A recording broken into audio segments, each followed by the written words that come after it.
லக்ஷ்மி, நீ தினமும் இதே மாதிரி பொங்க பொங்க பால் குடுக்கணும். அம்மா பால் அங்கன வைடி. ஐ பணியாரம்.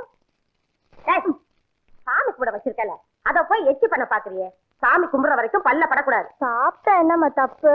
என்ன தப்பா? சாமி கண்ணை குத்திரண்டி. சாமிக்கு தெரியாம தாவாயில மறைச்சு பல்ல படாம முழுங்கிடுறமா. படாதடி. ஐயோ, உன்னை உங்க அப்பா பொத்தி பொத்தி வளர்க்குறாங்க. நீயும் குழந்தை மாதிரி வளர்ந்துகிட்டே வர. இந்த லட்சணத்துல உனக்கு உங்க அப்பா மாப்பிள்ளை வேற தேடுறாங்க. பாவமா அந்த மாப்பிள்ள.